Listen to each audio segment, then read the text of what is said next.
주간도 평안하셨는지요? 오늘은 누가복음 10장 한 가지만이라도 족하니라 라는 제목으로 하나님 말씀의 은혜를 나누고자 합니다. 오늘 본문은 독특하게 사복음서 중에서 누가복음에만 기록된 사건입니다. 예수님과 제자들이 한 마을에 들었습니다. 이 마을은 예루살렘에 가는 길목에 있는 약 3.5km 떨어진 베다니로 추측합니다. 마르다라는 한 여인은 예수님을 사모하며 마을 입구에서 눈이 빠져라 예수님과 일행이 도착하기만을 기다리고 있었습니다. 그리고 기다리던 예수님과 일행이 마을에 들어서자 뛰어가서 예수님을 영접하고 집으로 초대하였습니다. 요한복음 11장 1절을 보면 이 집에 나사로와 마르다와 그 동생 마리아 이렇게 3남매가 살고 있었던 것으로 보입니다. 어떤 병자가 있으니 이는 마리아와 그 자매 마르다의 마을 베다니에 사는 나사로라. 그리고 마르다는 예수님께 뭐라도 정성껏 대접하고 싶은 마음에 이리저리 뛰어다니며 분주하게 준비합니다. 손이 10개라도 모자란 상황입니다. 그런데 곁에서 함께 도와줘야 할 여동생 마리아가 보이지 않습니다. 바로 그때 웬걸 이 바쁜 와중에 동생 마리아는 예수님 발밑에서 예수님의 말씀을 듣고 있었습니다. 순간 자신도 모르게 마음이 심란해지고 눈치 없는 동생이 얄미워지기 시작했습니다. 예수님을 초대하여 모셔온 것은 자신인데 자기 자신은 식사 준비하느라 혼자 바쁘고 예수님과 한마디 말도 섞지 못하는데 이 사랑하는 예수님을 독차지하고 즐겁게 그리고 편안하게 예수님 발밑에서 대화하는 동생 마리아의 모습에 시기심과 질투도 생겼습니다. 또 순간 자신만 분주하게 예수님을 대접하려고 준비하는 것이 억울하게 느껴졌습니다. 그래서 마르다는 용기를 내서 예수님께 나아가 마리아가 언니 좀 도와주라는 이야기를 해달라고 말합니다.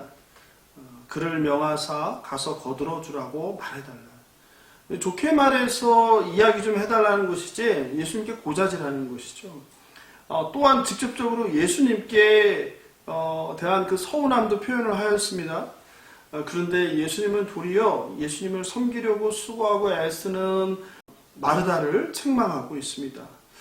이 말씀을 읽을 때마다 예수님을 사랑한 마르다가 예수님의 그 말씀에 얼마나 상처를 받았을까, 속상했을까, 또 서운했을까, 또 순간 당황했을까라는 생각을 하게 됩니다. 예수님도 그렇지 그냥 마르다의 이야기를 듣고 그래 마리아야 너는 이제 지금까지 내 말을 많이 들었으니 이제 좀 가서 바쁜 언니 좀 도와주렴 이렇게라도 해주셨으면 얼마나 좋았을까라는 생각을 합니다.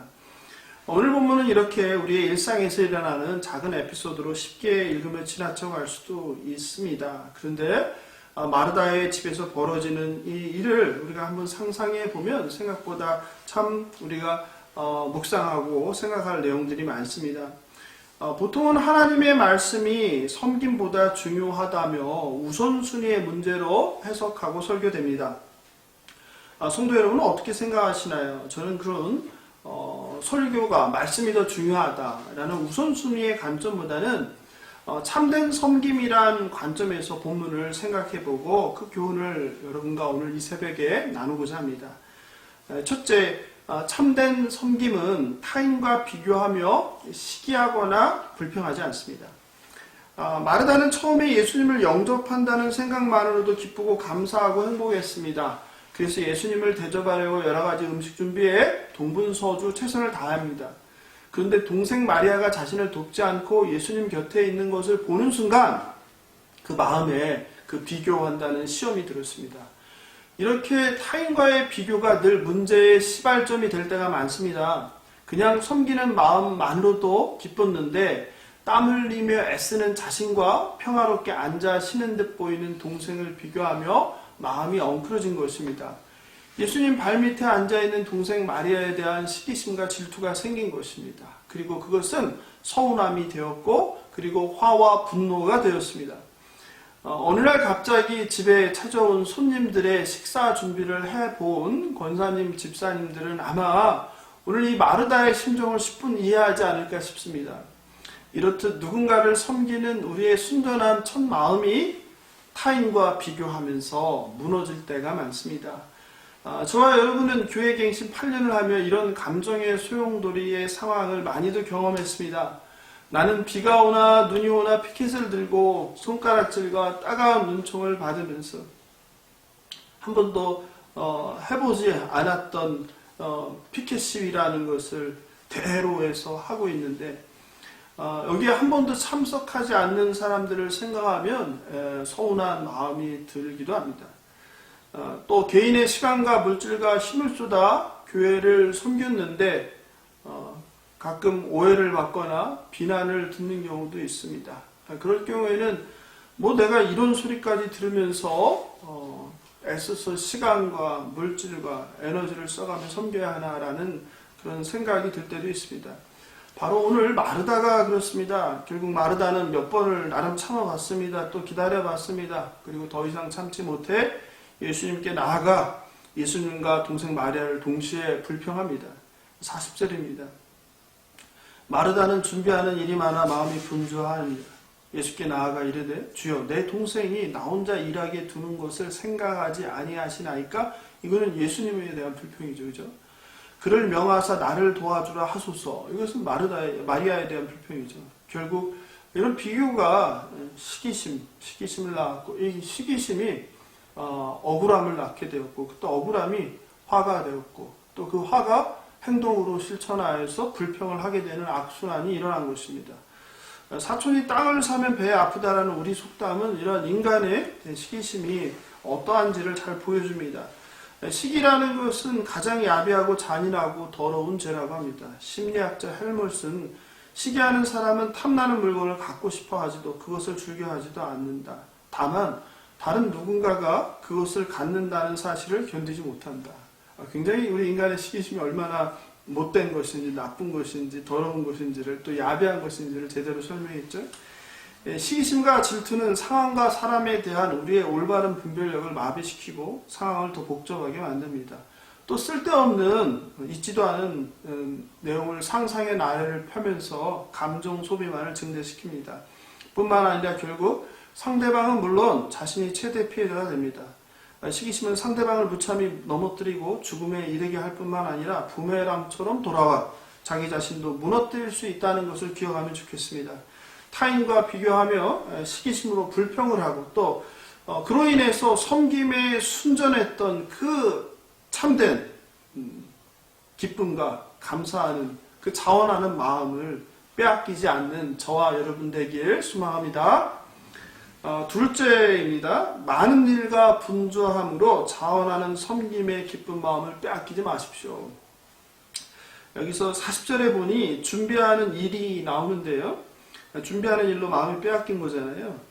번역된 그 헬라어가 여러분 잘 아시는 디아코니아라는 단어인데 성경에서 다양한 의미로 쓰입니다.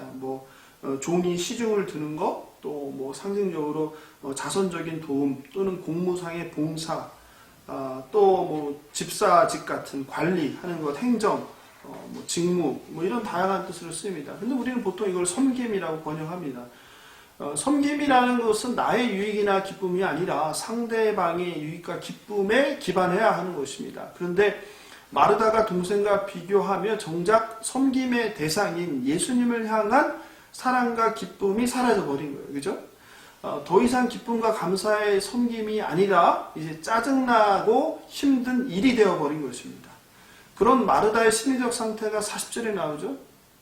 40절에서 마르다는 준비하는 일이 많아 마음이 분주한지라. 즉 마음이 분주하다는 것은 원어로 페리에스파토라고 하는데 마음이 어수선하다는 뜻이에요. 마르다는 이 분주함으로 인해서 기쁨과 평안을 잃게 된 것입니다. 이런 마리아의 마음을 예수님은 말씀하십니다. 41절이죠. 주께서 대답하여 이르시되 마르다야 마르다야 네가 많은 일로 염려하고 근심하나. 지금 무엇입니까? 이번에는 많은 일이 등장하죠. 그러니까 분주함이라는 것 그리고 많은 일이라는 것이 우리의 마음의 평안을 깨트리고 원래 가졌던 기쁨과 감사하는 마음, 자원하는 마음을 잃게 하고 어떻게 만듭니까? 이제는 염려와 근심이 되어버리는 것입니다. 여기서 바로 우리가 주목할 것이 바로 이 분주함이라는 것, 또 일이 많다는 것의 위험성입니다. 40절에서 준비하는 일이 많아라고 했죠. 41절은 네가 많은 일로 염려한다고 했죠. 마찬가지로 우리도 그렇습니다. 일상에서 이런 경우가 많습니다. 여러 가지 일로 바쁘다 보면 마음의 평화가 없습니다. 여유도 사라집니다. 이렇듯 쫓기는 삶을 살다 보면 없던 스트레스도 생기고 조금 있던 스트레스도 증대가 됩니다. 배가 됩니다. 그리고 그것은 바로 뭐가 됩니까? 염려와 근심과 걱정이 되고요. 또 신경도 날카로워집니다. 예민해집니다. 이런 경험들을 많이 해보셨을 것입니다. 아니 지금도 겪고 있을 것입니다. 한 가지 일에 집중하기보다 한 가지 일을 하며 머릿속으로는 또 다른 일을 하며 한 가지 일을 하면 또 다른 일을 같이 하고 동시에 이렇게 하다 보면 뭐 제대로 되는 일이 하나도 없습니다. 그냥 스트레스만 커지고 마음만 바빠집니다. 지금 손님 접대 준비에 많은 일로 분주한 마르다가 그렇습니다. 혼자 바쁜데 머릿속으로는 사랑하는 예수님 기뻐할 생각을 하지 않고 처음엔 그렇게 했잖아요. 예수님 곁에서 말씀 듣는 평화롭게 말씀 듣는 동생의 얄미운 생각이 떠오릅니다. 마리아에 대한 원망, 분노, 시기, 질투가 그 처음 순전했던 마음을 덮어버린 것입니다. 결국 무엇이 원인입니까? 분주함입니다. 무엇이 원인입니까? 많은 일입니다. 한번 우리가 이렇게 생각해 볼 수 있을 것 같아요. 만약 마르다가 혼자 식사 준비에 전혀 분주하지 않거나 혼자 그 손님들을 대접하는데 여유가 있었다라면 어땠었을까라는 생각을 해보면 어떨까 싶습니다.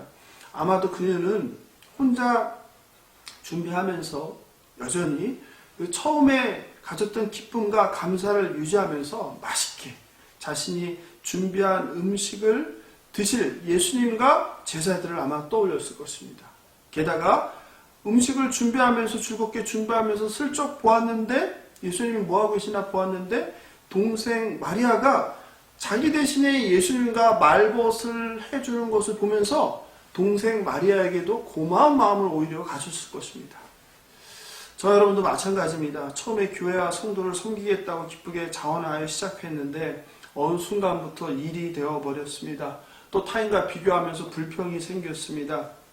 이렇듯 기쁨이 짜증이 되는 순간, 감사가 불평이 되는 순간, 기대가 귀찮음이 되는 순간, 섬김이 일이 되는 순간, 예수님이 아닌 아무것도 안 하는 듯 보이는 타인이 눈에 들어오는 순간, 내 섬김이 타인의 섬김보다 중요하고 크다고 생각하는 순간, 사람들의 인정과 칭찬을 기대하는 마음이 생기는 순간, 그 순간이 바로 섬김이 일이 되는 순간입니다. 그 순간이 바로 섬김의 참된 순수성이 훼손되는 순간입니다. 그 순간이 바로 섬김의 기쁨과 감사가 사라지는 순간입니다. 혹시 성도 여러분에게도 그런 순간이 이미 오지는 않았는지 아니면 내가 지금 그런 마음이 들려고 하는지 스스로 돌아보시면 좋겠습니다. 감사와 기쁨을 잃은 섬김은 타인을 위해서도 그렇고 나 자신을 위해서도 그렇고 공동체 전체를 위해서도 결코 유익하지 못합니다. 그렇다면 스스로 지금 내가 나의 상황이나 능력을 뛰어넘어서 너무나 많은 일을 하고 있는 것은 아닌지 너무 분주한 것은 아닌지 돌아볼 필요가 있습니다. 예수님께서 마르다에게 42절에서 권면합니다.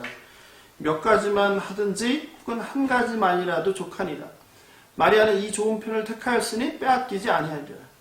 예수님은 많은 일로 분주하여 염려와 근심하는 마르다의 중심을 꿰뚫고 계셨습니다. 최근에 본문인 GNT 사판이라고 있어요. The Greek New Testament라고 하는데요. 여기에는 아예 몇 가지만 하든지 혹은이란 표현이 없어요.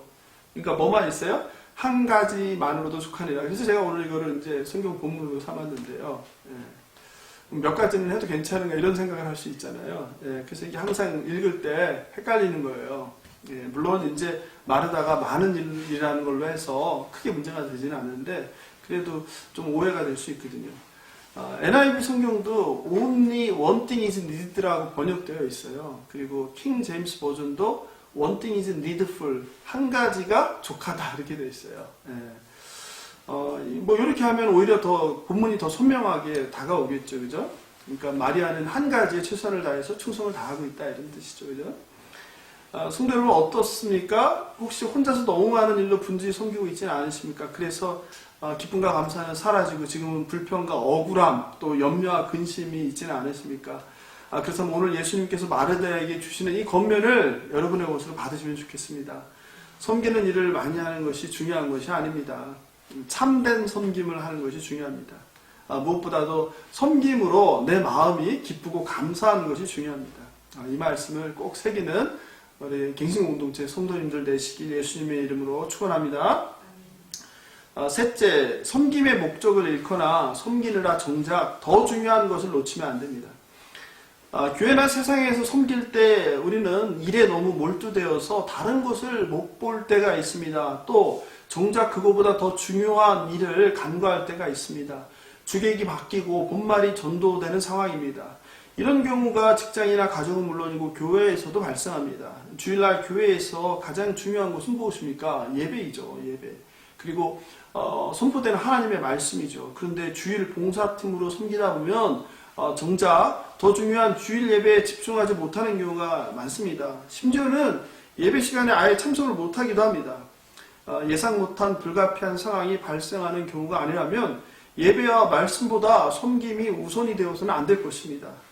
그러므로 섬김 이들도 예배 시간만큼은 예배에 집중할 수 있도록 교회와 다른 성도님들께서 배려해 주셔야 합니다. 물론 현실적으로 섬김 이들이 예배 참석이 불가능한 상황도 있습니다.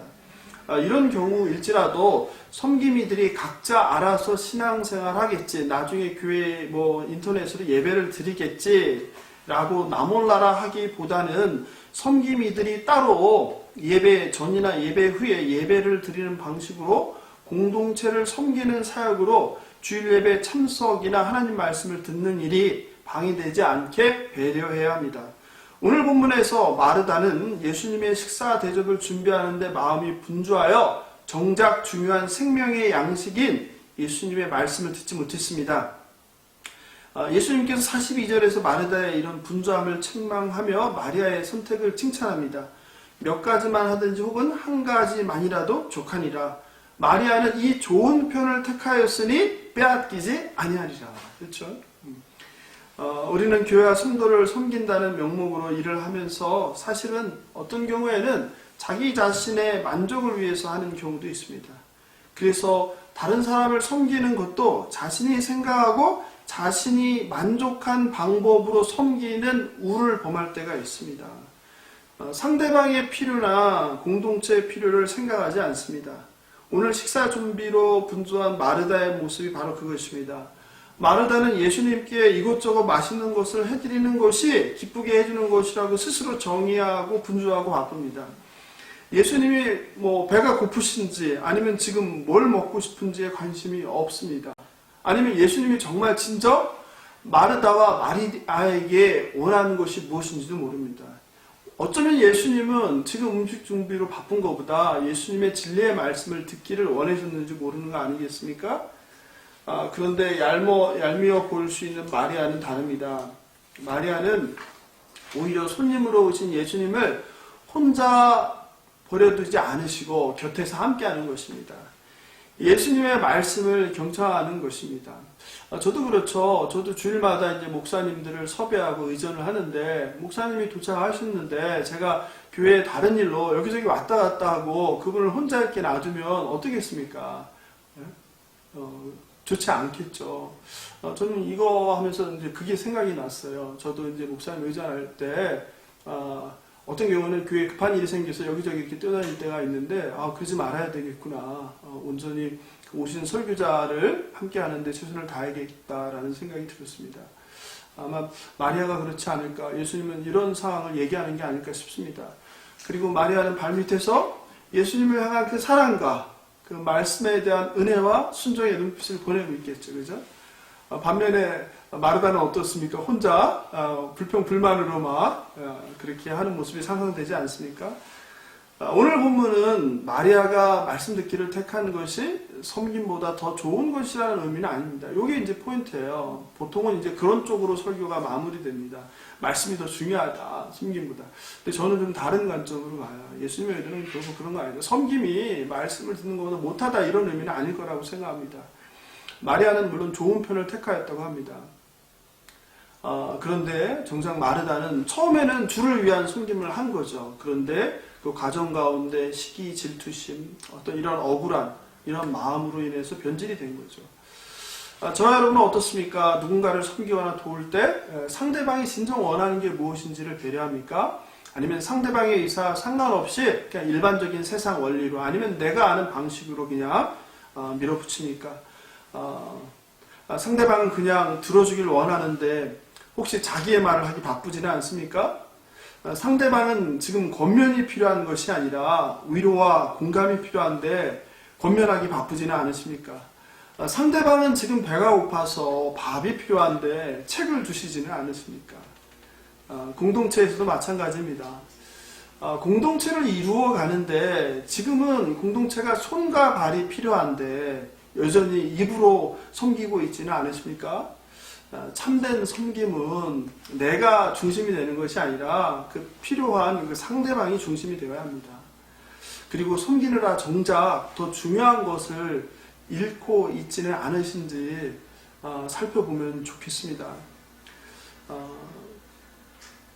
갱신 공동체가 담임 목사도 없이 8년을 여기까지 올 수 있었던 것은 하나님의 은혜입니다. 첫째는 하나님의 인도하심과 동행하십니다. 둘째는 지금까지 이 자리를 묵묵히 지켜주신 성도님들이십니다. 셋째는 8년 그 긴 시간을 이 모양 저 모양으로 공동체를 앞에서 끌어주시고 뒤에서 밀어주시고 또 말없이 섬겨주신 분들 덕택입니다. 그런데 정작 열심히 섬겼는데 오늘 마르다처럼 본인 생각에 나는 이렇게 열심을 다해 이것도 하고 저것도 했는데 마리아는 놀고 있다고 예수님께 불평한 적은 없는지 우리 성도님들 또 저도 그렇고요. 각자 돌아볼 필요가 있습니다. 또 나는 특별히 한 것도 없는데 앞에서 애쓰고 수고한 사람들을 비판만 하지는 않았는지 돌아보면 좋겠습니다. 또 내가 섬기는 일은 다른 사람들은 할 수 없는 아무나 하기 힘든 것으로 특별하고 대단하다고 생각하고 다른 사람들의 섬김은 누구나 할 수 있는 하찮게 여기는 그런 의와 교만함은 나에게 없는지 돌아보면 좋겠습니다. 8년을 묵묵히 자리를 지키며 기도하신 분들도 많은데 눈에 보이지 않는다고 아무것도 하지 않은 것으로 판단하지 않으시길 바랍니다. 인간은 참 교만하고 모순덩어리이고 근본이 죄인 이기적인 존재일 뿐입니다. 늘 자기중심적으로 보고 듣고 해석합니다. 그리고 자기중심적으로 공동체든 소모임이든 세상이든 돌아가야 만족한 존재입니다. 그래서 항상 자기가 하는 일이 제일 중요하고 자기가 가장 힘들다고 생각하는 게 인간입니다. 남이 하는 일은 자신이 하는 일에 비해 중요하지 않다고 또 지금은 필요 없는 일이라고 생각하기도 합니다. 오늘 마르다는 어쩌면 저와 여러분의 모습입니다. 존경하는 갱신공동체 성도 여러분, 예수님께서는 오늘 본문을 통해서 첫째, 참된 섬김은 타인과 비교하며 시기하거나 불평하지 않는다. 둘째, 많은 일과 분주함이 섬김의 기쁜 마음을 방해받지 않게 하십시오. 셋째, 섬김의 원래 목적을 잃거나 섬기느라 정작 더 중요한 것을 놓치면 안 됩니다. 이 세 가지 말씀을 드렸습니다. 마리아와 마르다는 각각 다른 방식으로 예수님을 섬기는 것을 선택하였습니다. 예수님을 향한 자신들의 사랑을 표현하였습니다. 마리아는 예수님이 가르치실 때 그의 말씀에 귀를 쫑긋 세우고 듣는 제자의 모습으로, 그리고 마르다는 예수님의 육신적인 필요를 채우는 음식을 준비하는 그런 사랑을 표현하였습니다. 어느 것이 더 낫다 할 것 없이 둘 다 예수님을 향한 그들의 진심이며 선택이었습니다. 다만 서로 자신이 더 나은 섬김이라고 여기는 것은 진정한 섬김의 자세나 태도는 아닙니다. 또한 섬김의 기쁨과 감사에 자원하는 마음을 잃게 되면 더 이상 그 섬김은 의미가 없습니다. 너무 많은 일을 하며 섬김으로 마음이 분주하고 염려와 걱정이 생기는 것 또한 유익하지 않습니다. 이것이 마르다를 향한 예수님의 사랑의 권면이었습니다. 또한 이것은 오늘 이 시간 저와 여러분을 향한 예수님의 권면입니다. 교회는 누군가의 섬김과 눈물과 땀의 희생으로 세워져 가는 것입니다. 지난 8년을 앞에서 뒤에서 보이는 곳에서 보이지 않는 곳에서 피와 눈물과 땀을 흘리며 때론 물질로 때론 기도로 또 빈자리에 자석을 채워주시는 것으로 사랑의 섬김과 희생으로 여기까지 공동체가 올 수 있었습니다. 오늘 말씀을 통해서 그동안 섬겨주신 모든 분들에게 진심으로 감사를 드립니다. 여러분도 서로에게 감사를 표현하는 시간이 되면 좋겠습니다. 또 너무 많은 일을 섬김으로 처음에 순수한 감사와 기쁨과 사랑의 마음이 퇴색되었다면 내 형편에서 기쁘게 감당할 수 있는 한두 가지 일로 정리하면 좋겠습니다. 마찬가지로 섬김의 앞자리에서 오랫동안 섬기다 지금은 물러나서 영육간에 재충전하셨다면 다시 공동체를 위해서, 이웃을 위해서 섬김의 발걸음을 내딛는 용기와 결단을 해주시면 좋겠습니다. 바라옵기는 하나님 나라의 아름다운 교회를 세우기 위한 무거운 짐을 우리 모두 함께 나눠들고 서로 격려하며 서로 섬기는 갱신 공동체가 되길 예수님의 이름으로 축복하며 기도합니다. 오늘 말씀 토요 새벽 기도회를 함께 해주신 성도님에게 감사드립니다. 새벽 기도 후에도 시간이 허락되신 분들은 각자의 처소에서 계속 마음을 모아 기도해 주시면 좋겠습니다. 감사합니다. 저는 다음 주 토요일 새벽 6시에 다시 만나 뵙겠습니다. 한 주간 동안 평안하십시오.